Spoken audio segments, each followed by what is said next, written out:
Hello, welcome to another episode of Stories of World War II Veterans.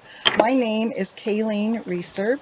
Each week I will read you a story from one of the books I have written in my World War II Legacies series. The stories and books are based on my interviews with 260 World War II veterans.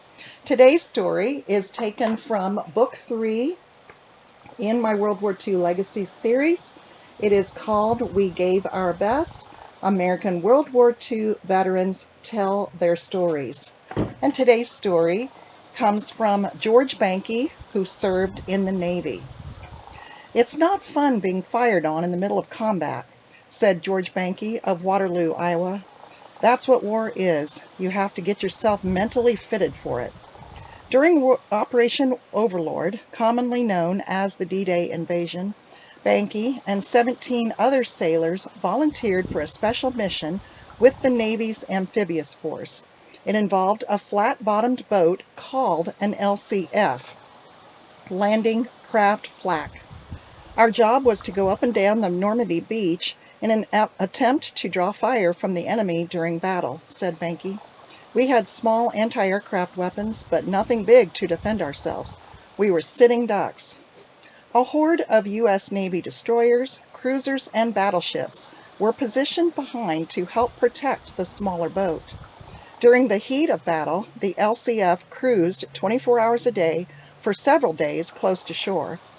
Shells hit the water around us and our boat was strafed, but thankfully none of us were injured, and this was all taking place around June 6th of 1944. Our other seamen thought we were strange to volunteer for such a dangerous job. Banky was born in Boston, Massachusetts in 1926. As he was not yet 18, he enlisted in the Navy at age 17 with his mother's written permission.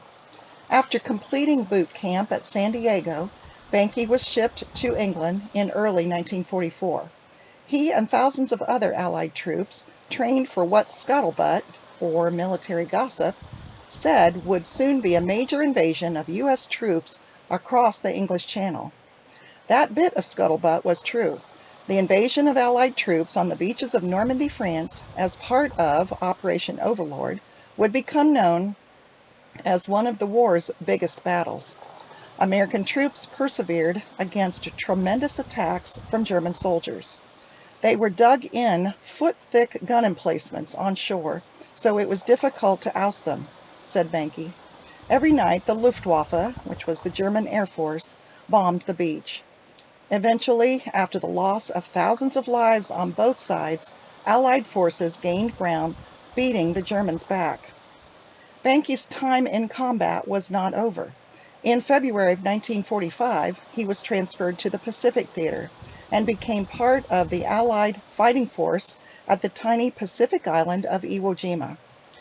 "The Japanese were on the south end of the island near Mount Suribachi," he said. Suribachi was a mountainous remnant of a volcano that had risen out of the Pacific. For years prior to the war, Japanese forces had created intricate living spaces within the mountain from which they could fire on the enemy. Banky's naval boat again served as a moving target during the fierce fighting at Iwo Jima. "During the first 6 days of combat, hundreds of our soldiers were killed or wounded," he said. "We took the wounded to hospital ships, but had to stack the dead like cordwood because we had no room." By the end of February, Banky's boat was riddled with holes from the assault and had to be towed for repairs. In March, Banky and other Allied forces moved to the Philippines, where they trained for a major invasion of Japan.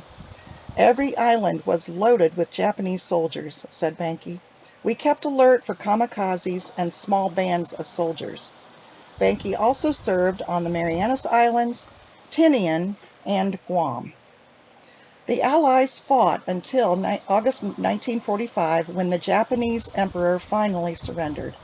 The war ended, but Banky, lacking the required number of points to be discharged, was forced to serve in Yokohama, Japan, with thousands of other Allied occupational forces. When offered the chance to be discharged, Banky was one of the few sailors to re-enlist. He traveled the world with the Navy during the 50s and the 1960s, living 2 years in Morocco at Kenitra Naval Base. Banky retired with 20 years of military service at the rank of Petty Officer First Class. He worked another 18 years in California as an instructor for military aviator survival. "Serving in the military taught me everything I know," he said. "We soldiers during World War II were determined to win over the enemy. We were obligated to do our best to protect our country. That is the function of the military force." And here is a picture of George Banky, who we just heard about during the war. And again, this story comes from Book 3 in my World War II Legacies series. We gave our best. American World War II veterans tell their stories. I hope that you will subscribe to this channel to hear a weekly story as I have just read, and maybe give it a comment, ring the bell, tell others about it so that they can learn more about our nation's history and our amazing veterans. Please tell a veteran thank you today, and tune in next week. See you then.